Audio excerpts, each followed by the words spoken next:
Check out the onesie. Oh, don't cry. What's up, guys? Back on the streets. This time we've got the dog with us. Him and I are just cruising. So, did you guys see that Genius Act passed for like stablecoin regulation? And then ETH was popping off. Everything with every layer one that could have a stablecoin on top of it was popping off. Avalanche, Algorand. What's up, dude? So, we're back at it, just cruising. I've got a little ETH and some BTC, but I'm mainly just SCHD. I know it's boring. It's boring, but hey, it's honest work. I know I said I was going to sell this 911. I got to say, I don't think I'm selling this one. The 992. I think I want to sell the 993. The issue is I overpaid for it, so I'm going to lose money, but I don't know. This one's too... I don't know. It took too much time for me to put everything together, all the pieces. Look, the park brake's not working right. You know, but you guys don't want this thing. I'm telling you right now. I bought these gas station sunglasses. I think I look like I'm in Miami or something. This Porsche is a reflection of my internal mind. Cracked windshield, park brake not working, nails in the rear tires, 80 sunglasses from a gas station. Can't figure out how to turn the damn thing off. Alright, hold on, dude. We gotta go in this groomer. I gotta drop them off. Come on. I get impatient. I know some of you guys are like that too, probably. I get so damn impatient.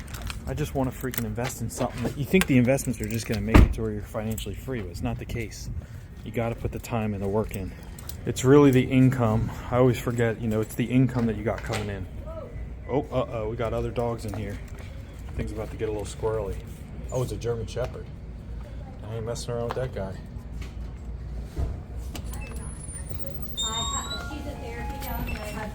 Alright, I dropped him. No, but back to the income thing.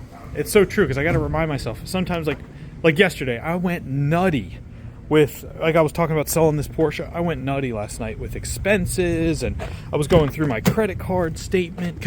So I pay my credit card off. See, most people aren't going to talk about all this stuff, because these guys that you watch are all trying to just look like Mr. Perfect. You don't know what they're doing behind closed doors. They might be on their knees crying in the closet like, God, please help me. I don't know what to do.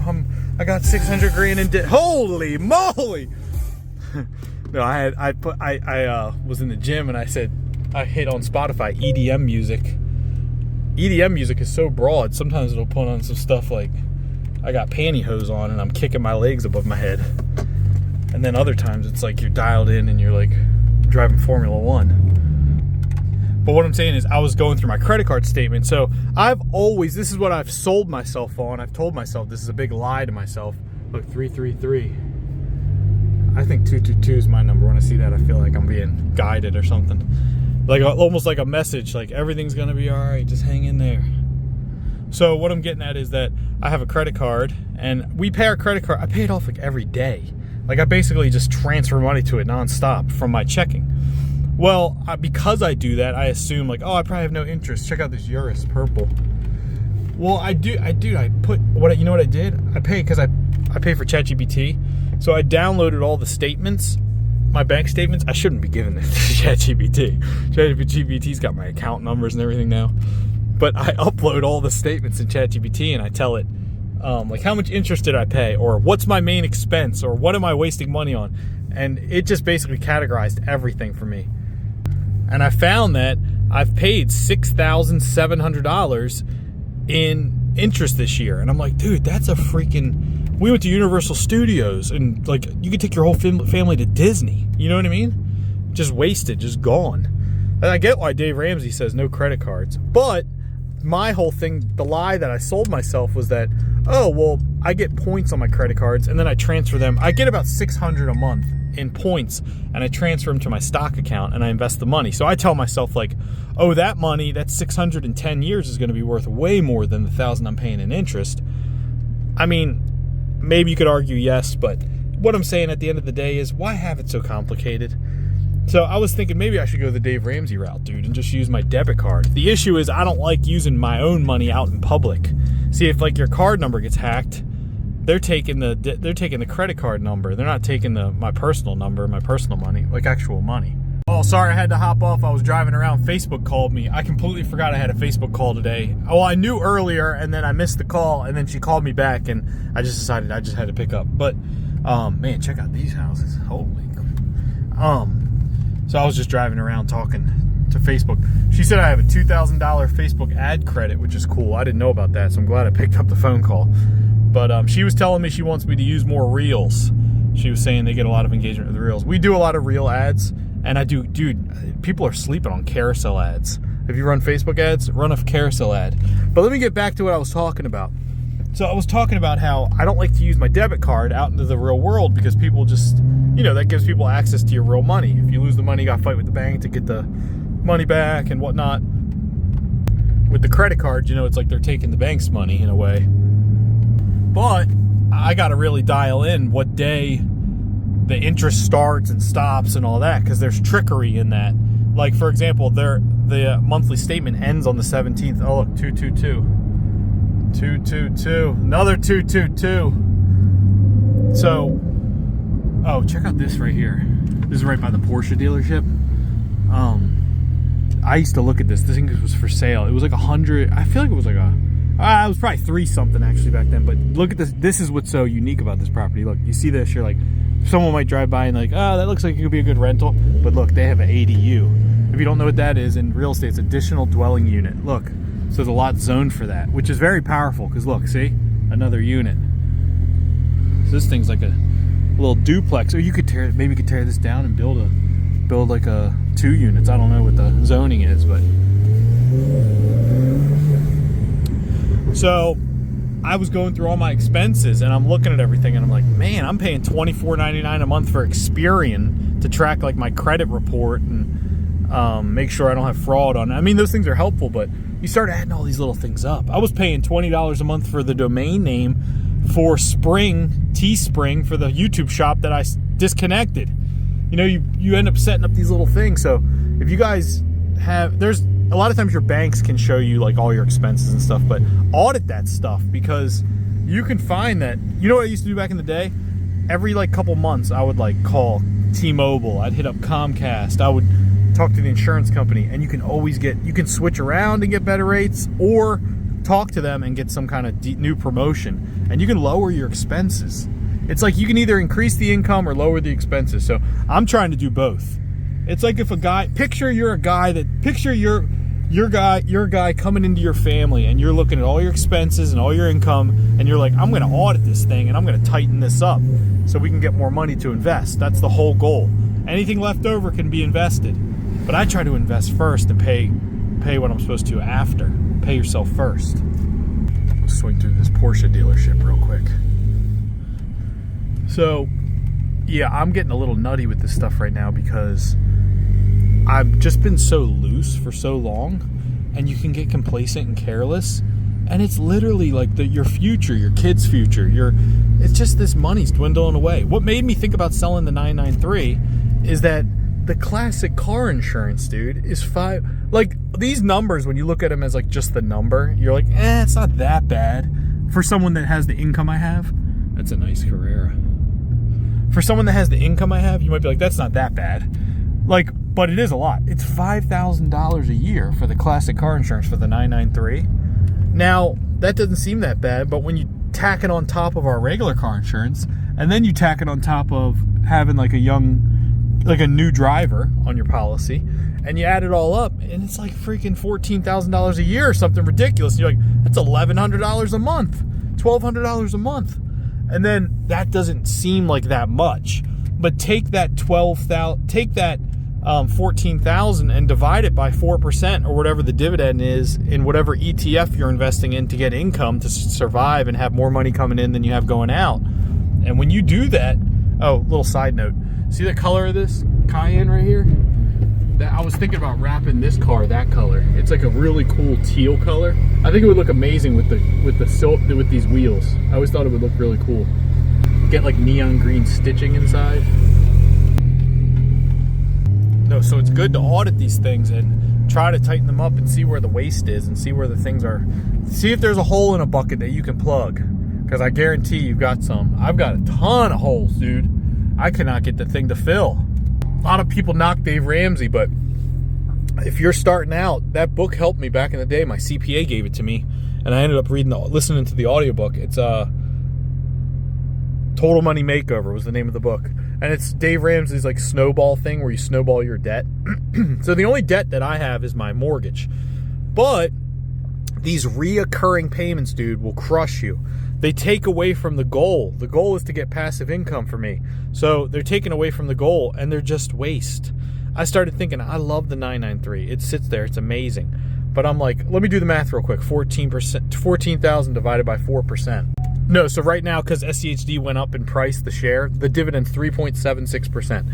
So I would need $320K in SCHD to cover just the insurance payment for the $200,000 car. Do you see what I'm saying? You need 10 times the amount, as you do more than 10 times the amount of the debt or the payment to cover it, to have that money invested to cover it passively. So it's easier just to get rid of it. So I'm getting in the mindset where I'm like the insurance payment on this isn't that bad, honestly. That's why I thought, dude, I'm selling the 993. I'm just keeping the 992. Sorry if I got people hyped up on wanting to buy this. I did get a couple offers, actually. One guy wrote me and offered me 160. I was a little bit like, oh, maybe. I thought, damn, dude. Shout out to Tom. Another guy named Tom wrote me, and he wanted it for 150. But I appreciate you guys, seriously. I didn't mean to jump back and forth on it. But I do think I'm going to sell the 993. I'm not driving it, for one, because I feel like it's too nice and too expensive. I don't want to mess it up. With this, I'm driving around with a cracked windshield and 80 sunglasses on, not caring. Just think about that. Just to cover the insurance payments, I would need $323,000 invested. So think about it like this. This YouTube channel I showed you guys making $900 a month with me just talking on videos with my cell phone. That, if I valued it with the dividend yield of SCHD, that means the channel's worth $300,000 to me right now. Do you see what I'm saying? So that's the way I look at things. So, but just think of this. I would be getting the double whammy win by selling that car, because I'd have the money from the car to invest, plus I'd be eliminating the insurance payment.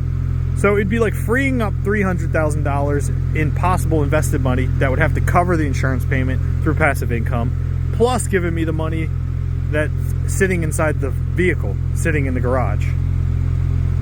It's just the opportunity cost of the money. And I know some people would say, well, man, the Porsche, like for me, I get it. That Porsche, dude, it's an emotional thing. I look at it, I'm like in love with it. It's like a dream to have it. I've always wanted one. But sometimes you got to get the things that you think you want to realize they're not that important. There's a reason all these things are external, and the things that mean the most to you are internal. I mean, relationship-wise and things like that with your family, but you know what I mean, the connections you have. Like right now, you might not have a car that... Some guys leave comments about they're chasing the Porsche and stuff. It's amazing. Like, I love having this car. It's amazing, but if you think you're going to base your life's happiness on it, don't, because everything has a newness phase. You get it, it's amazing for a while, and then after a certain amount of time, it just becomes like a regular car. I mean, this doesn't really become like a regular car, but you know what I mean. It's not going to fulfill you in the way you imagine it would. Like, everything will be perfect if I can have this much money per year and this car. It's just the same way where I'm chasing passive income. Everybody has a line they think they're going to cross, and when you cross the line, you're going to be all of a sudden like some euphoric moment where everything's complete. But it's not the case, because I had that same line when I was a diesel mechanic, or when I was working at Pep Boys, and I thought, if I could just get $50,000 a year and my own apartment, dude, I'll be set. And I got $50,000 a year, my own apartment, and a WRX. And then I was like, and then you know what you do? You push the goalpost. You keep pushing the goalpost further and further, and you get lifestyle creep. And then next thing you know, you got everything you ever thought you wanted, and then there's nothing else you really want, and then you finally realize that all this stuff isn't the true meaning of happiness in life. But by then, you got two 911, a diesel truck in the driveway, and nobody wants to buy them from you. And now you're like, what did I do? What did I do? I said to my wife, take it all back. I want the 2006 Camry with the kayak on top. Taking my son to Boca Grande and going trying to catch fish. That's what I want. Not all this stuff you got to worry about. It clutters up your mind. And I know I'll get the comments on here. Easy to say as you sit in your 911 and stuff. I know I get those comments. But I don't care. You guys can leave those comments, because I'm telling you the truth. Because I'm saying, you'll see when I sell everything and I'm walking around in a bathrobe with a beard, then you'll believe me. Well, you might not see because you guys will unsubscribe, because you'll be like, I'm watching the channel because you got the 911, dude. We don't care about you. We just want to see your car. Oh, back to the original thing I was mentioning about Ethereum and the Genius Act and stablecoins. So if not a lot of you guys are aware of it, in October there's another bill that's supposed to pass, and it's the Clarity Act. And I think when that passes, dude, I think like crypto has some catalysts. Like it definitely has some tailwinds. So I hold some Ethereum, I hold some Bitcoin, I have a couple little alts, but it's mainly just Bitcoin and Ethereum. But this isn't financial advice. I'm just saying that I think there's going to be some tailwinds that can really propel this into the next stage. As you get institutional adoption. See, the reason the institutions want the stable coins is they want instant settlement. So they can do things with our money. They want T0. They want same day settlement. So like right now, for example, like we send money from maybe, I don't know how long it takes Zelle. Is it T1? It could be like 1 day. I'm not sure. But they want that T0 blockchain Web3 crypto rails where they instant settlement. You send the money and it's instant. So, you know, Ethereum has the most, I think Ethereum has the largest market cap as for any layer 1 that has rails for stable coins. So a lot of the stable coins are built on Ethereum. So I think you're going to see a lot of money come into Ethereum just from trust in the beginning, and then maybe over time they'll start to look lower down the chain in crypto in the different coins and the different projects and what's faster, what's cheaper. I'm not sure, but I do think this is a moment where, I mean, people waited years for all this kind of regulation to come through.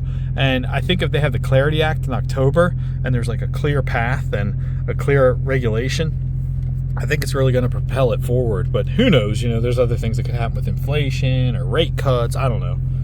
I'm just throwing it out there. But I appreciate you guys watching the channel. Subscribe. I'll see you guys on the next video. Ooh.